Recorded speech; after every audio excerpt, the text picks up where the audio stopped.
சொல்ல மாட்டேன்.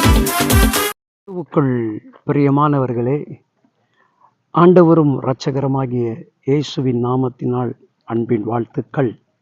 என் அன்பான தெய்வ பிள்ளைகளே, அநேகர் பலவீனங்கள் வரும் பொழுது கிறிஸ்துவை மறுதலித்தவர்களாகவும் கிறிஸ்துடைய அன்பை விட்டு விலகி போகிறவர்களாக நாம் காணப்படுகிறோம்.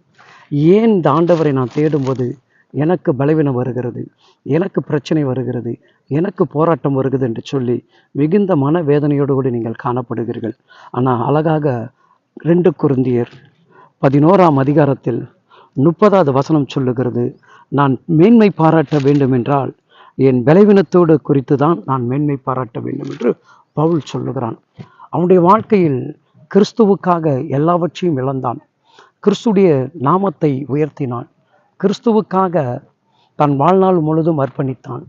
அப்படிப்பட்ட அந்த மனிதனுடைய வாழ்க்கையில் மிகப்பெரிய பலவீனங்கள், போராட்டங்கள், நுகங்கள் வந்தது. ஆனாலும் தெய்வ கிருபை அவனை சூழ்ந்து கொண்டது.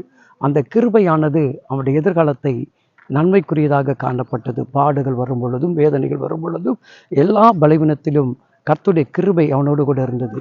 இன்றைக்கு உங்களுக்கும் தேவ கிருபைகள் கூட இருக்கும். ஒருவேளை இந்த வியாதி என்னை விட்டு போகலை என்று நினைக்காதீங்க.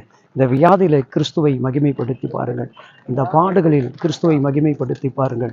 அப்பொழுது ஆண்டவராகிய இயேசு கிறிஸ்து உங்களுக்கும் உங்களுடைய குடும்பத்திற்கும் மிகுந்த நன்மைகளும் சந்தோஷத்தையும் மகிழ்ச்சியும் கட்டளிடுவார். கலங்காதீர்கள். உங்கள் பலவீனத்தில் கிறிஸ்துவை மகிமைப்படுத்துங்கள்.